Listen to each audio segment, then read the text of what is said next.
Welcome back to my channel. So today in this video we're going to talk about a recent launch from Realme. So Realme has planning to launch on March 14th phone model named as Realme 9 5G. So we're going to talk about this phone specs and my personal suggestions about this phone in this video. So starting with the base, it comes with 6.5 inches full HD plus LTPS LCD display. So like I'll just give you a small difference between LED and LCD here. So if you're a kind of a person like where you're going to use your phones at the daytime, then LCD is a good option for you, like photography, vlogging and shows. You will get a natural brightness here, whereas on the other side LED display is a good option, but still if you're a kind of a person like where you're going to use your phones at the night time, so like where like you're going to switch off your room lights and so, then LED is a good option. Moreover, it purely depends on the company's perspective, their profit percentage, their cost and everything. Depending upon that, each company will go for whichever screens they want. So here you have different models like OLED, AMOLED, Super AMOLED, Infinity. Here you have IPS LCD, Full HD Plus and so.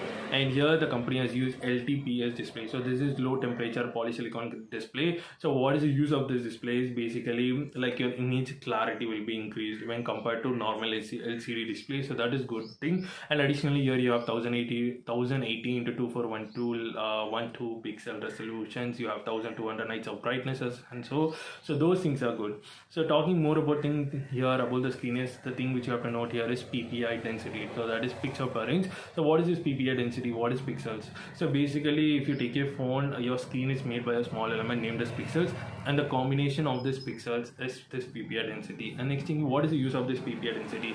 So with the help of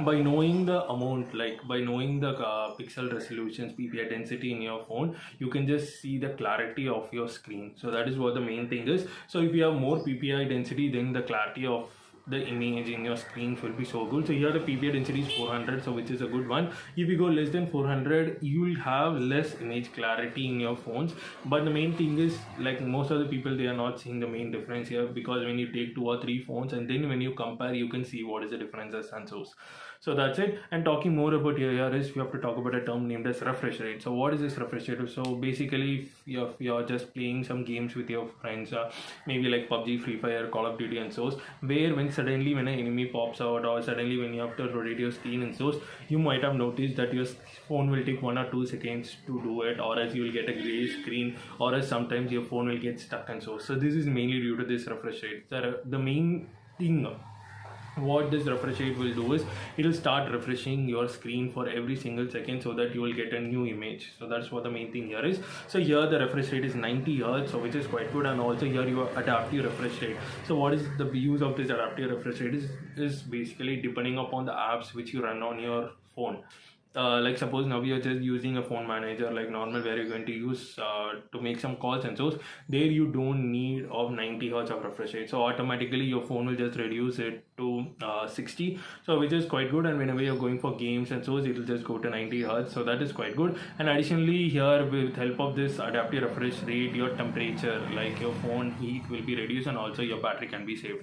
So those things are there. And talking next thing is touch sampling rate. So what is touch sampling rate is basically like whenever you are using some social medias, maybe Insta, WhatsApp and so, where you have typed in your keyboard, but it will take 1 or 2 seconds to appear on your screen. So that is mainly due to this touch sampling rate. And what is the use of it is, it is mainly used for gamers, because gamers use 2-finger gameplay or 4 fingers, and where each of their second counts, like if you go for pro playing and so here the touch sampling rate is 180, so which is a decent one. If you want more, go for 240, 360 and so. That's it. So next thing here is this aspect ratio. Here is 20:9. So 20 is going to be your screen length, and rest 9 will be your breadth. And here the screen to body ratio is 83%.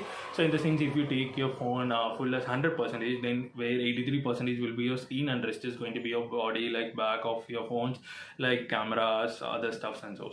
So that's it. So this is about its basic specs, and the next thing which we're going to talk here is about its processor.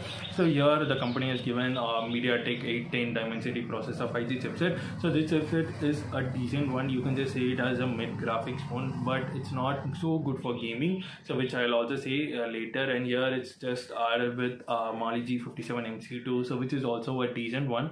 Like you can see, you can still play games, you will get a smooth gameplay, but what is the thing is, graphics you have to just reduce it, which I'll say at the later part of the video. So here you can just add this with your 4GB, 6GB, whichever RAM you want, and also 64, 128GB of internal.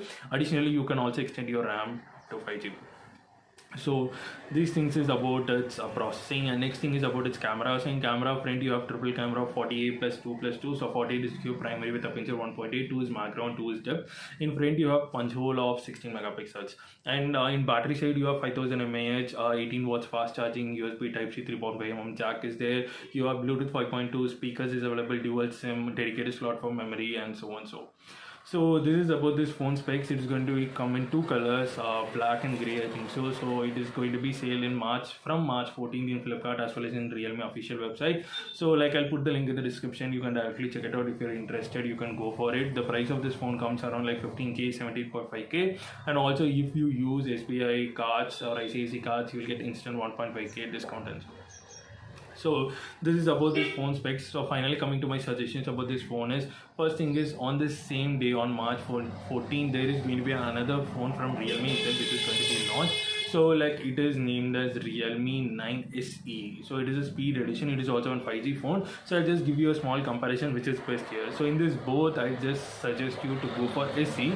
So why? Because like SE has a good Snapdragon, like good processor, because there you have 770 when compared to 810. So that's one thing. And also like there you have a refresh rate of 144 Hz. So here you have adaptive 90, there you have adaptive 144, so which is so good. And also you have 360 touch sampling rate and so I would suggest you to go for that. And coming back to this 9 5G model, can I go for this for gaming? Then I'll say yeah, you can go for it. But what is the thing is, you have to reduce your graphics in your phone. Like suppose if you're playing Free Fire, PUBG and so, where you have to just go to your settings and change your graphics, because of that you will get a smooth gameplay and so that is the one thing which I want to say here. And also like the performance wise, at the initial stage all phones will be good, but in the later on when you download apps, when you start running more apps in the background and so caches and so, then your phone will start showing its real face, like what is the problem and so I would suggest you, if you're going for it, please do make some comparisons, because in the same 20k